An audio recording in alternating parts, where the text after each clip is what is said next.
Yan, dito ulit kami mga kabayan ni Mrs. sa Nyugan. Yan, ito yung tinabasan ko kahapon. Ayan, tuyo na mga kabayan, oh. Dahil maghapon ngayon mainit. Ayan. Tabasin ko lang na ganyan mga kabayan. Pero sa susunod hindi ko na sila papatubuin. Kasi itatanim ko na dito yung nyog mga kabayan dyan, oh. Lahat yan papunta doon.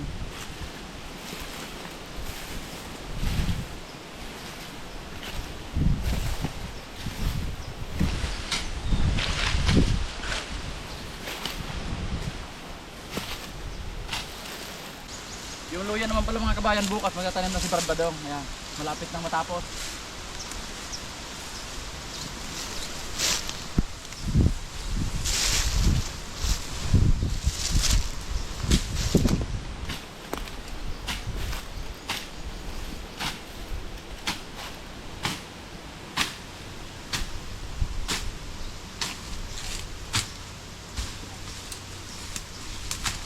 Maamay laman ito, oh.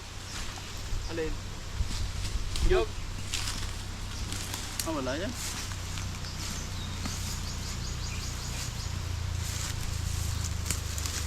Andiyan sila Manibab. Ayun mga kabayan sila Manibab, naghahakot ng bato. Tara tingnan natin. Andiyan ang mga kabayan sila Manibab. Pagdating ko dito wala sila. Sabi ni Brad Badong naghahakot daw ng bato. Kaya tingnan natin yung karga nila.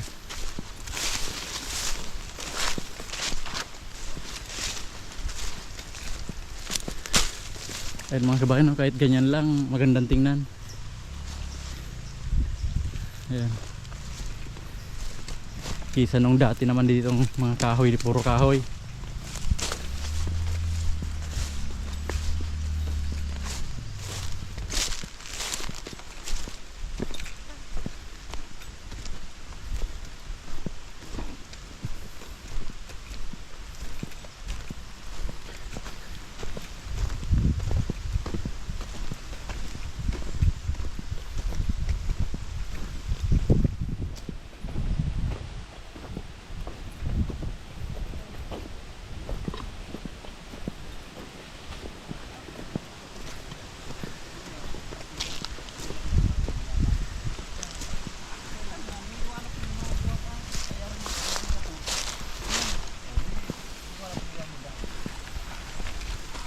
Ano, nakarami?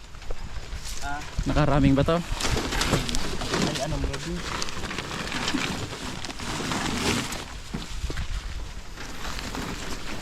Ang lagay dito mga kabayan sa mga nahukay nung kuan, maulan. Ayan, siguro magtutuloy-tuloy na rin yung init dito.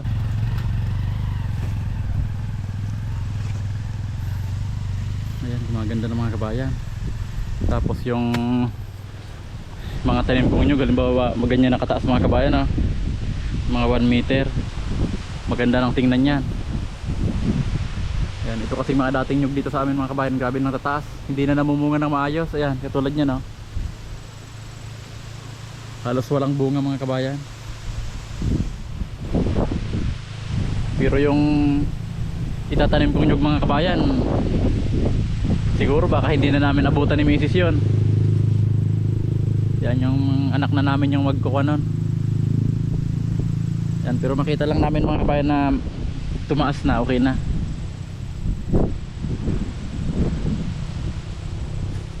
Yan. Ito yung tanim naman namin ng kamuting kahoy mga kabayan, oh. Lininisan yan, tapos bubunutin na to. Kasi baka umabot dito yung luya. Grabe mga kabayan, oh. Kung napanood nyo yung unang mga vlog ko mga kabayan nung bagong dating ako dito sa Bicol, ito yung pinatabasan ko. Yan. Nasa 4 o 5 hektarya ito mga kabayan dyan, oh. Na natabasan na. Ngayon yan agad mga kabayan, oh, dahil laging umuulan, hindi kami makapagtabas-tabas dyan. Kaya nakataas na naman siyang ganyan. Ngayon inuumpisahan ko mga kabayan itong hangganan ng nyugan. Ayan. Makita nyo mga kabayan.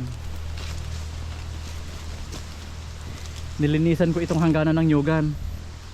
Kasi babakuran ko siya mga kabayan ng vibe wire na 2 piraso lang. Hindi lang makatagos yung kalabaw. Kasi itatanim ko yung mga nyug dito. Eh makikita nyo mga kabayan. Yung mga malalapit lang dito sa amin, tinatalian nila ng kalabaw. Yan, kung mapapansin nyo, ayan. Ayan. Tinatalian nila ng kalabaw dito, palipat-lipat sila dito. Ayun yung kasama ko mga kabayan. Kunti pa boy, kunti pa. Iusog-usog mo pa, hanggang doon sa isang nyug na yon, yung isang nyug na yun oh. Yung isa yan, hanggang dyan linya. Oh, bawasan mo pa yan. Yan, linilipat-lipat nila mga kabayan yung kalabaw dito. Hindi nila napansin yung mga tanim ko ng nyug doon, yung unang tinanim ko. Yung iba, pag hindi naman kinakain ng kalabaw mga kabayan yung iba, naikot-ikutan lang sila ng tali. Tapos pag hinatak ng kalabaw, nadadala yung nyog dahil hindi pa siya gaano nakaugat. Kaya yung binili ko mga kabayan, 216 bunga ng nyog, yung pantanim. Masasayang lang yan kung hindi ko haharangan to. Yan, kaso yung barbwire pa lang mga kabayan, medyo malaki-laki na yung gastos. Pero hindi ko naman to mga kabayan uubusin.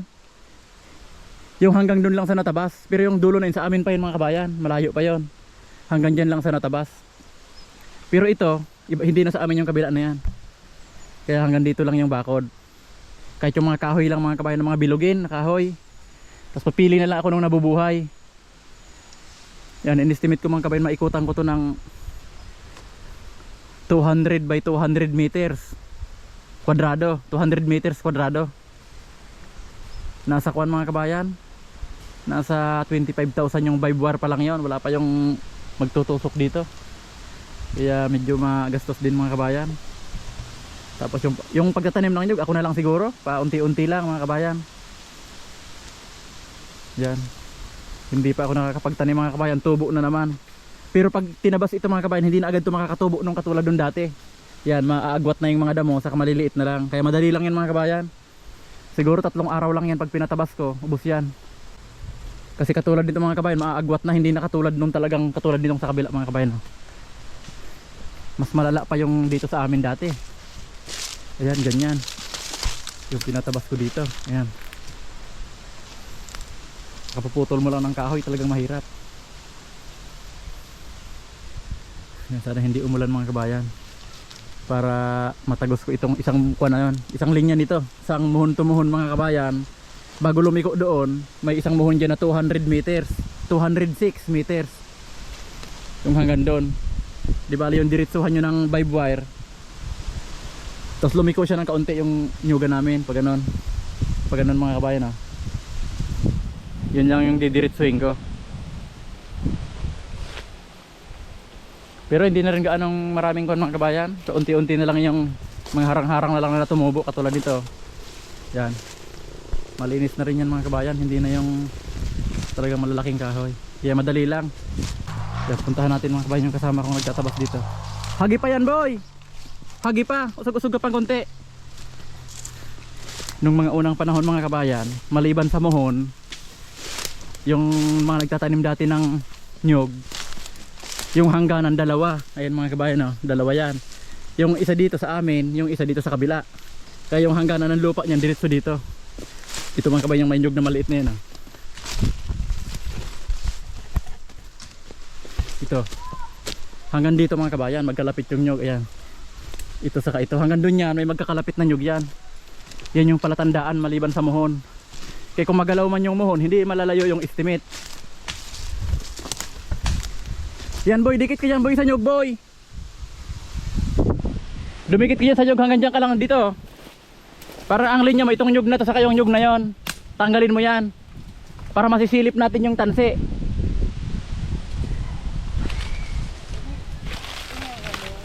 Yan, hanggang dyan sa nyug na yan. Oo, yan o, alisin mo yan, saka yun dun o. Ayan, parang lumiko yung kwan eh.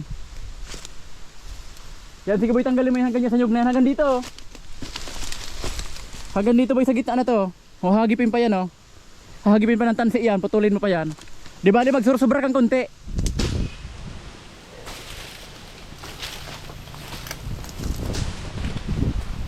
Yan, konti na lang yan.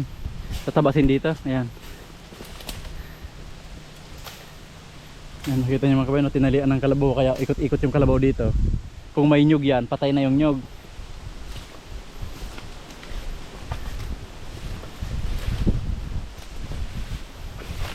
Yan, mga ganito lang mga kabayan, no? Itutusok-tusok ko lang dito.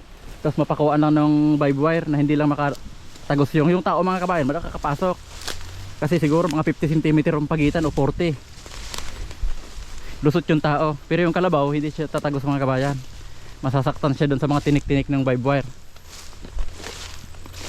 Ayan si Mrs. Kasama ko mga kabayan. Si Clint sa kasi Hisil na sa school.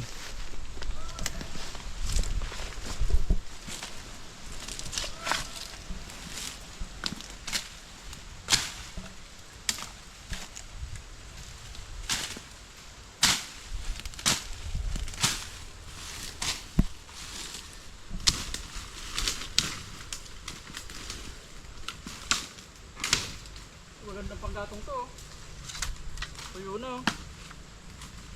Pagkuhan to kay Biboy.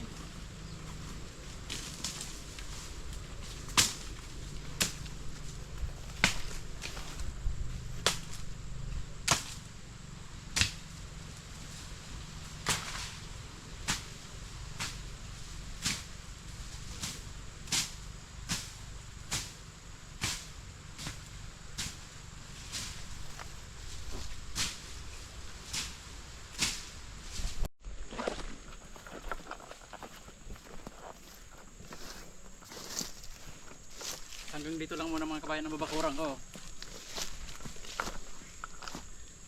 Ayan, ayun yung kubo. Tapos diretso dun sa kabila. Yan, malawak yan mga kabayan. Yan, para dito gagala-gala yung mga kambing. Dito. Pero ito mga kabayan, sa amin pa to dito. Malayo pa to dito sa amin. Tingnan natin dito go. Yung pinabasa namin dati.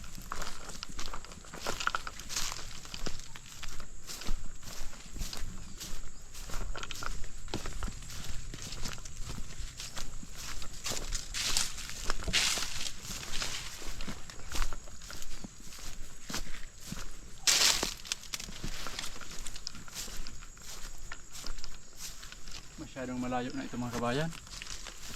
Pero sa amin pa yan, hanggang doon pa yan. Saka na yan mga kabayan. Dito lang muna sa paggagalaan ng kambing. Para pagtataniman ko ng bagong nyog.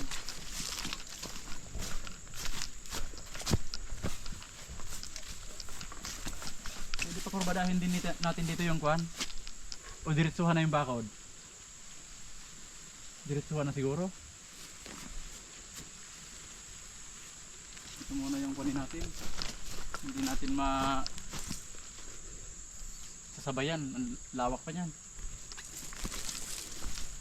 Nakarating lang tayo dito. Yung pinakabakod. So tansyan natin doon. Para yung may mga dumadaan kasi dito mga kabayan. May mga nakikidaan dito. Ayan o.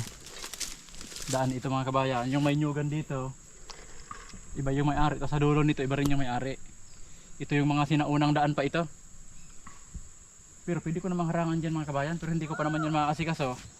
Kaya hanggang dito lang muna para makakadaan pa sila dito.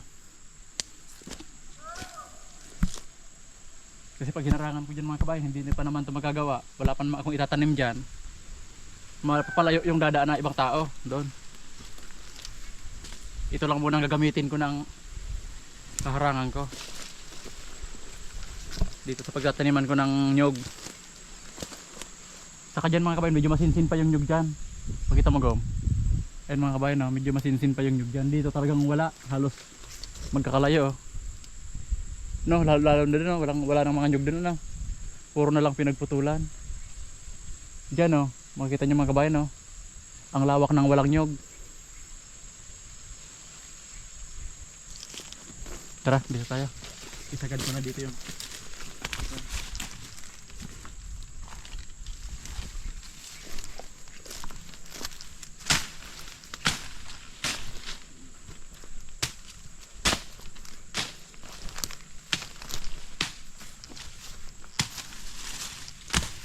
abot mo ang wifi dito, go.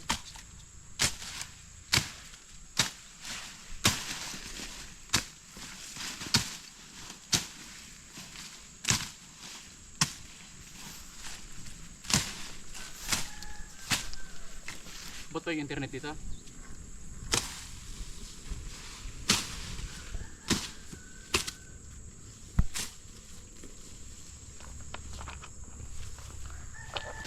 dito yung wifi. Doon mga kabayan sa medyo malapit-lapit doon, aabot pa yung wifi ko doon sa kubo, dito hindi naabot. Maliit kasi yung antena ko doon, pero pag linakihan yun, abot yun dito. Yan, okay na mga kabayan. Hapon na naman. Pauwi na kami mga kabayan. Yan. Medyo maliwanag na. Kitang-kita na yung kubo dito.